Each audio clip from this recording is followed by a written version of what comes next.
Kenyans are still celebrating the signing of a new constitution, marking a new dawn in their nation. I recently sat down with Elkanah Odembo, Kenya's new ambassador to the United States. And in part one of my interview, I asked him what challenges the new constitution might present to Kenya's 2012 general elections.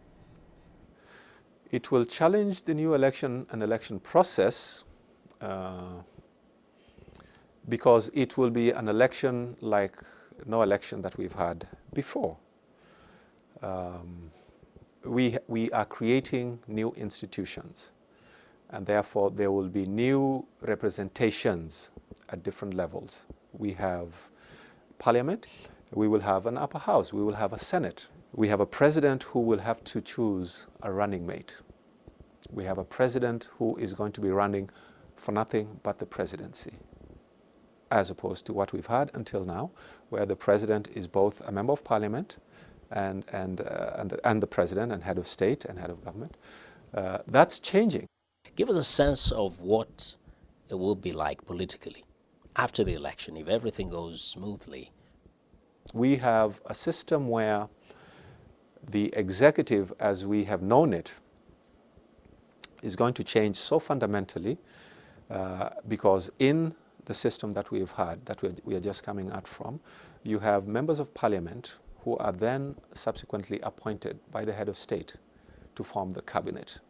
So you have a situation where an individual is both a member of parliament and a member of the cabinet. We will instantly be able to see a situation where, because you have a cabinet that is appointed from outside of parliament, a clear separation of those functions and those responsibilities between the legislature and the executive arm of government. Many people are still apprehensive, and they wonder, what is it in the new constitution that has taken care of any dispute that may ensue from an election that happens in the future? What is there specifically that will create a forum or a platform of resolution of issues such that people don't have to resort to violence?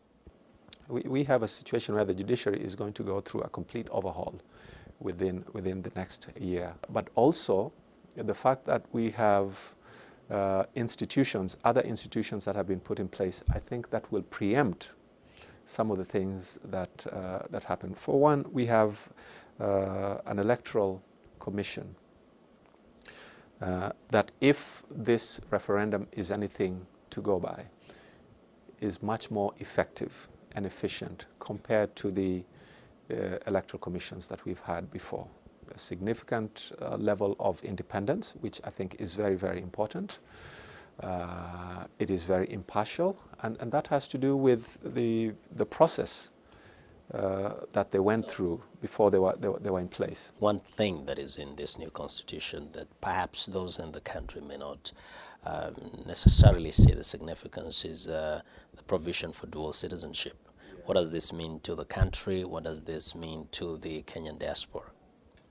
The foreign policy, Kenya's foreign policy now, of our 5 sort of strategic objectives in the foreign policy today, the diaspora is one of those 5. In other words, it is incumbent upon us as a country, and particularly those of us who are out in the missions, to engage with the diaspora to make sure, to ensure that, to encourage them, to motivate them, to mobilize them, to become effective participants in the development and the progress, and to provide and develop for them structures and infrastructures that will enable their meaningful participation and their meaningful engagement with things that are taking place at home. So what this does is that it opens up for them, Kenya.